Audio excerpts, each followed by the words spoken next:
Joshua and Joseph Parker have gone head-to-head for the final time before they touch gloves on Saturday night. And after all the build-up, fight time is finally here.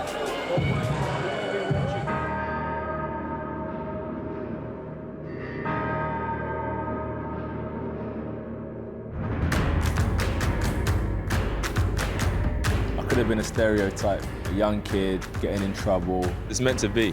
I'm here for a reason. I'm looking for a challenge, and I want a great challenge. I feel like this is my time.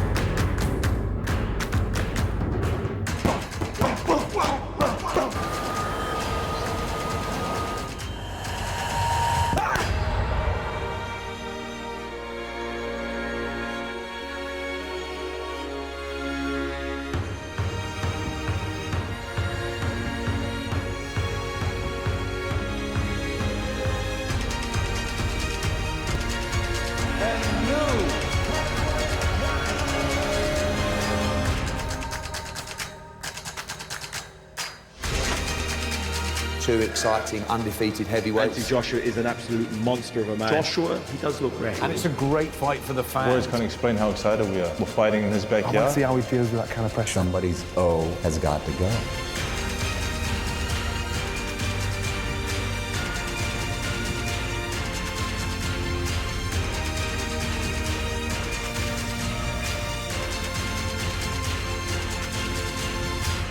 Can't afford to lose. I won't let it slip.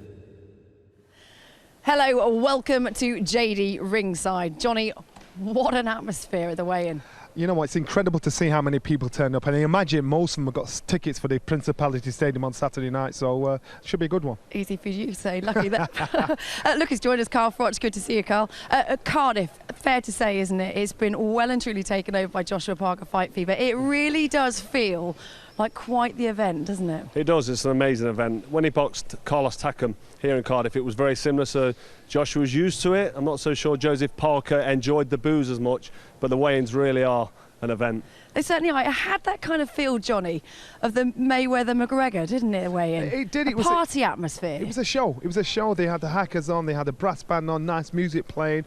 It was relaxed, but you could see both guys were business. It was business-like, and I actually spoke to some of the New Zealand press, and they said, how would AJ deal with this? I said, he deals with this all the time. I said, this is new for Parker, so he's the one you want to be keeping your eye on. Yeah, because the bigger the weigh-in, I guess, does that add more pressure? Does that add more nerves? It does, yeah, definitely, but it's good that Joseph Parker has tasted a bit of the atmosphere, because that's what he's to expect tomorrow. Obviously times 8, whatever it's going to be, maths ain't quick enough there, but he got booed today, he'll be getting booed tomorrow, so it's good, a nice feel for him to get used to it.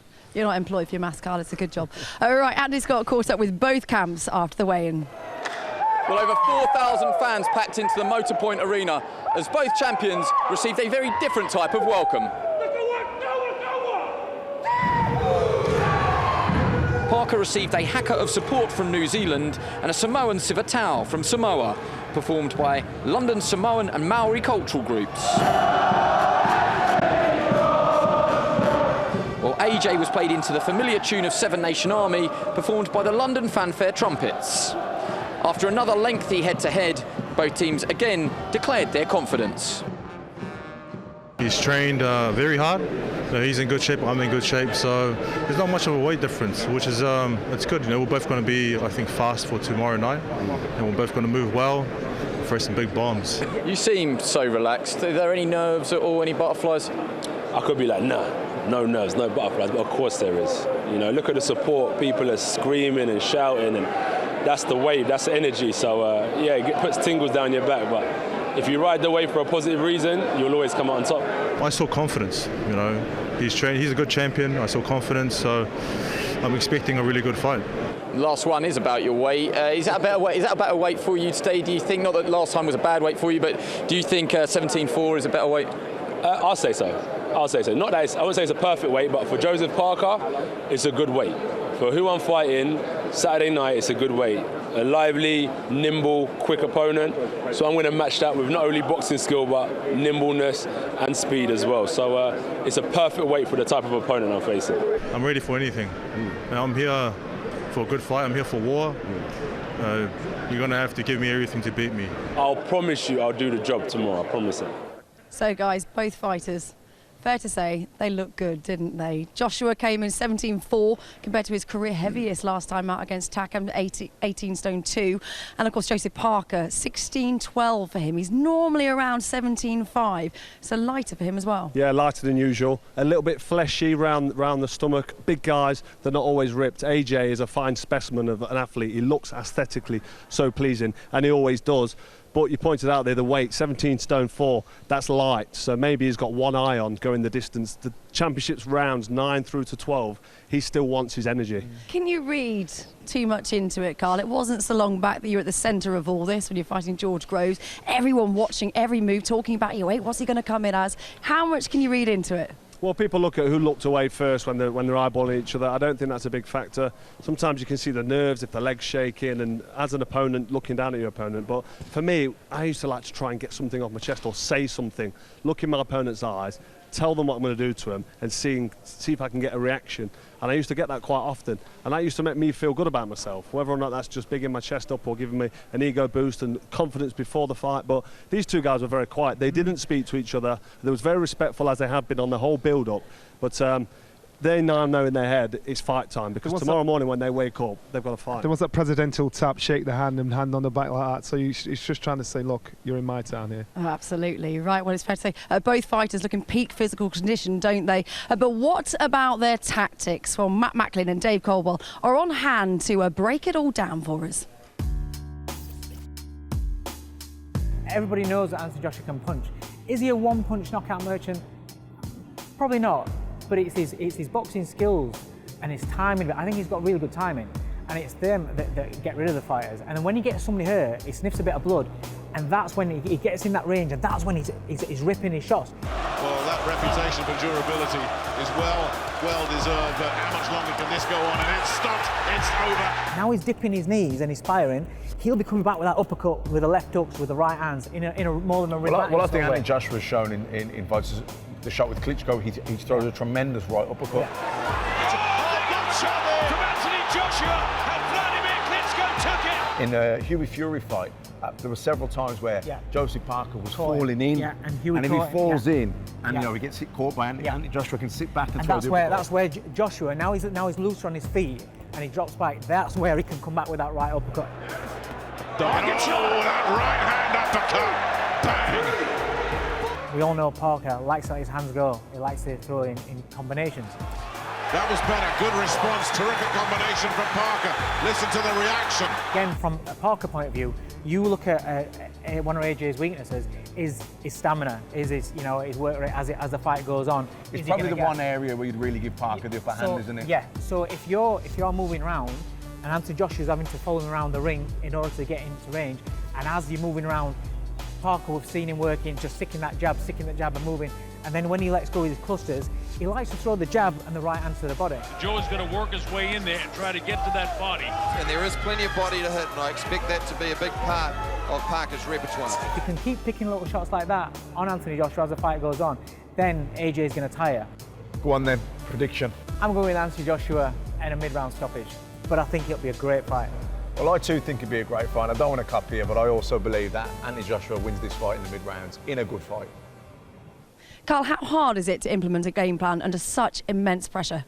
Yeah, a lot of pressure when that bell goes, but you've got to focus and concentrate. And if you've got a game plan, you've got to try and stick to it, but you don't always know what your opponent's going to do. I mean, the opponent might come out and swing leather straight away, start hooking away, and then your game plan of box and move and keep out of the way maybe changes because it's on top, so you have to adapt quickly, and that's what's so fascinating about this sport. And also hard to keep your head as well under that pressure. Of course, and we've seen Anthony Joshua get drawn in before. When he fought Dylan White a few years ago, he could have boxed and moved and made it easy for himself, but actually he got involved in a bit of a dogfight and got clipped with that left hook that people are still talking about now, and that was getting involved in something. That actually might be why they've been trying to get under his skin, Higgins and Cole, because they want him to get emotionally invested.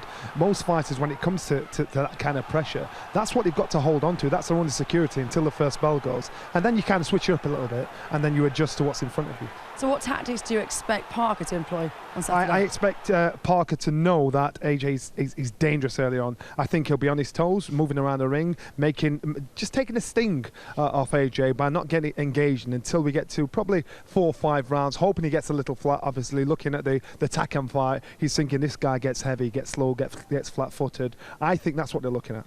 All right, well, that's the tactics. But what about the mental side of things? What do fighters go through before a big fight? Well, the man next door to me told Andy Scott all about it.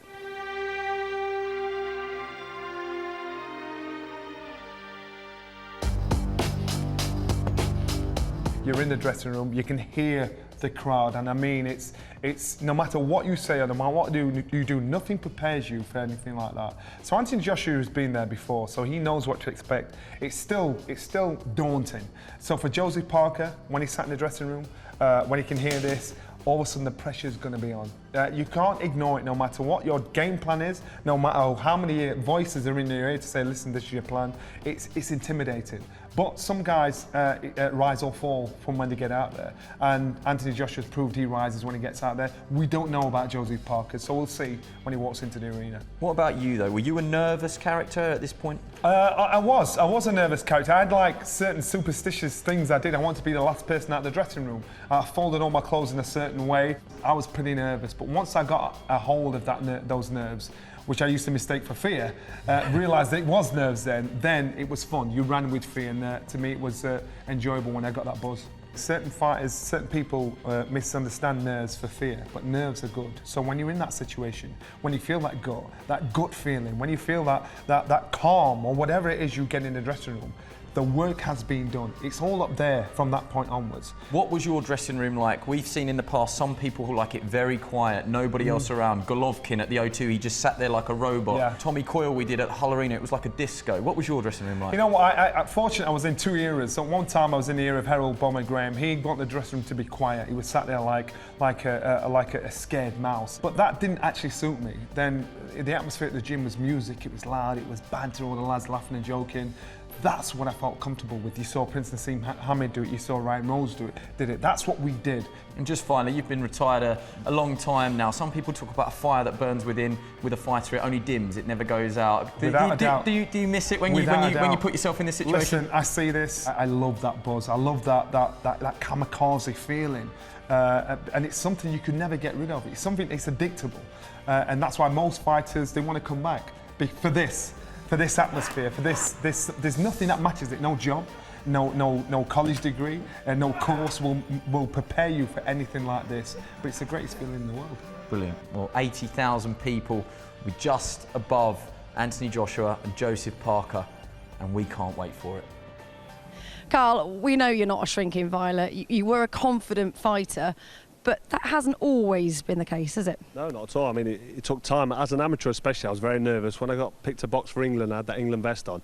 I'd put so much pressure on myself, and they say the biggest battle is the one in there. And Rob McCracken, when I turned professional, was very good at controlling my fear and my nerves, getting inside my head. He'd speak to me very cool and calm, and he'd reassure me how good the sparring's gone and tell me who I'd sparred Howard Eastman before the British title fight and say, listen, this guy's fought for a world title, good fighter, and it just all reassures in your own brain. But then when you have success, that breeds confidence, and throughout my professional career I'd win after win after win, and eventually I cracked it, but I was still very nervous. And these fighters, they'll be nervous as well, but they'll cope with it. It just depends on their personality, their coping mechanism. But Anthony Joshua, can I just say, to me, he never looks nervous. He's so cool and relaxed, almost nonchalant in the way he walks, and he rests his arms on the top ropes and puts his foot on when before the bell goes. And I just think he's so relaxed. I'm so envious of him. But he enjoys what he does. Well, neither fighters have really shown much so far. They've not been showing any nerves. Listen, they're world champions. These guys are in that position because they've managed to contain the nerves and understand the nerves, understand their confidence, understand how good they are. So that's why they were both pretty cool up there. Even when we did the gloves are off, they sat around the table. I sensed no nerves at all. They were just very businesslike, very professional. Thought, right, let's just get on with business. None of this foolishness, and that's what they want to do. All right, okay. After the break, we look at some potential super fights that could be made in the big punching and big talking heavyweight division.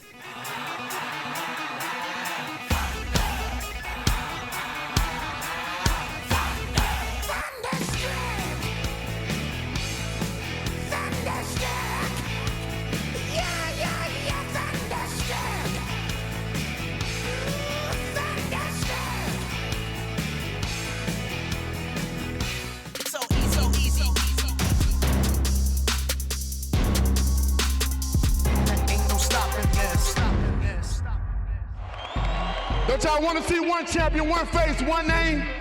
He go by the name of Deontay Wilder, baby. I'm Deontay Wilder, WBC heavyweight champion of the world.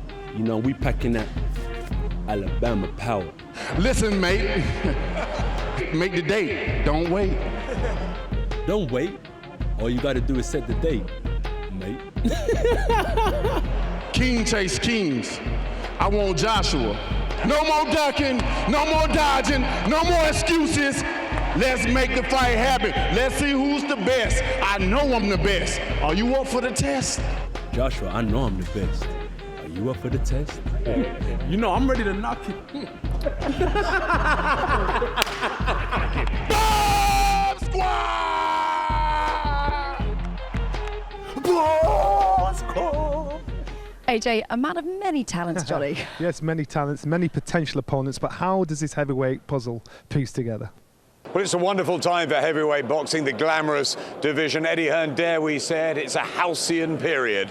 Absolutely, back to the old school days, and I think everybody coming through now, of course, not just Joshua Parker and Wilder, but the other guys, you know, playing an important part in the progression of the division. Dillian Whyte, great performance against Lucas Brown last week. He's WBC #1. Luis Ortiz is still very much relevant after that great fight with Deontay Wilder. Povetkin and Price duking it out this weekend. More the merrier.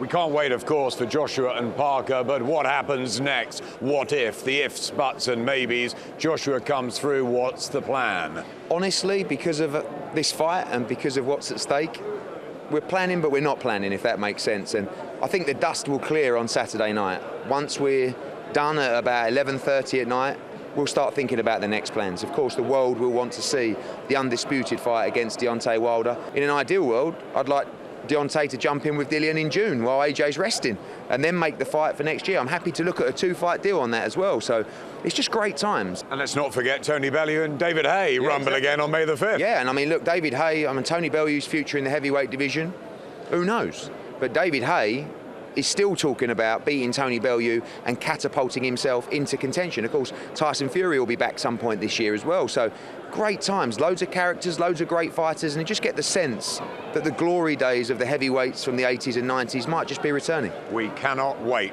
First up, AJ Parker. That's pretty good, isn't it? Carl, Parker aside, who is the biggest threat to AJ, do you think? I think the biggest threat for me has to be Deontay Wilder. He's the big puncher. When he lands a shot, he then goes for the finish. And we've seen him time and time again. What is he, 40 fights unbeaten, 39 knockouts. This guy's dangerous.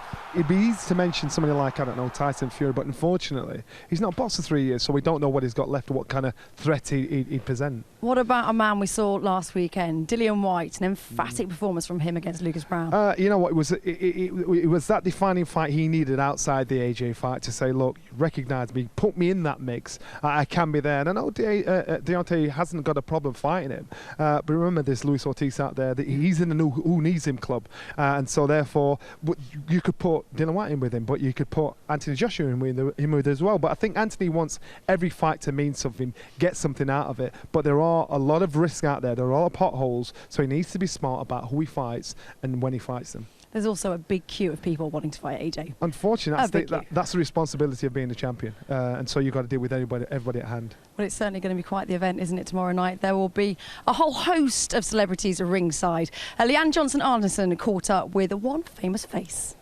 Great to see Rob Beckett here. Rob, what did you make of that for an entrance? It was amazing. I wasn't expecting the dancing from Parker's team. I'm a bit disappointed about the bloke in the blue polo shirt. Everyone else was in full dress and he had a polo shirt, and I was like, come on, mate. But it was amazing, and that was great, and it was very intimidating. And it really wrong-footed the crowd. There's 4,000 Joshua fans here, all singing, and they really were a bit, oh, God, what's this? This isn't how it normally is. And then they started singing, and yeah, it was a great atmosphere. It was brilliant. For a weigh-in, I feel like I've been to the fight. No one's punched anyone yet. What did you make of both fighters when they were on the scales? Well, Anthony Joshua looks very calm and confident and a lot lighter, which if he's had one criticism, it's he's been a bit heavy and he's shifted a bit of the weight, so he's obviously going to be a bit quicker and hopefully have a bit more endurance, so that's bad news for Parker. So yeah, it's going to be amazing now, because I think, you know, everyone feels a lot more confident that he'll fully go the distance and have the energy to do it. I mean, I don't know what I'm talking like now about boxing, because I'm just a fan, but I think I've heard enough people say that sort of thing, so I'm just copying all the professionals. I feel like I talk about this quite a lot when AJ's involved, but when there's a fight he is involved with, everyone wants to be part of it, Carl. Listen, it's a massive event when Anthony Joshua fights. He's boxed in stadiums before, including on my undercard, might I say. But he's used to this occasion. He's used to these crowds, so he'll be quite comfortable. Joseph Parker, we're not so sure, but he might just rise to the occasion. We're expecting some names to be there as well on Saturday night. Gaza apparently is going to be there. Some of the Welsh rugby players, expect to see them. Well, you know what, believe it or not, I'm a little bit older than you two, so I've been around a few big stadium fights and big stars, Prince Azeem Hamid, Nigel Benn, Chris Eubank, and you thought, who's going to be the next star? Then AJ pops up, and this guy's taking it in his stride. So I've seen how these big stars deal with this. He deals with it very well. He's very matter-of-fact about it, and the fans all of a sudden, it's like going to a concert. They just want to see.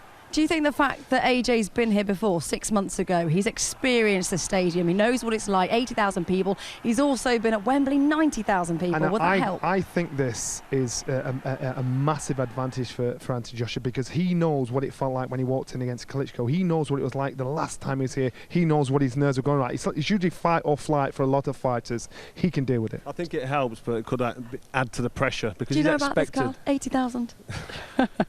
He's expected to do the business. He's expected to win. Let it go. Leave it alone. All right, okay. Well, there is only one way to watch it. It's on Sky Sports Box Office. Coverage gets underway on Saturday night at 6 o'clock. Sky customers should go to channel 491 or Box Office to book this event.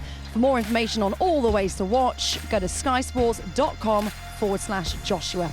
Cable customers should contact their operator.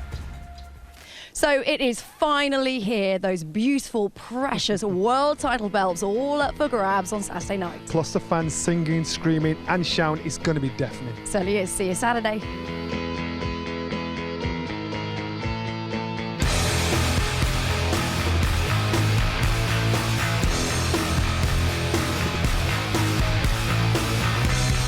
AJ 4th. AJ 7th round. AJ 9 to 12. AJ knockout.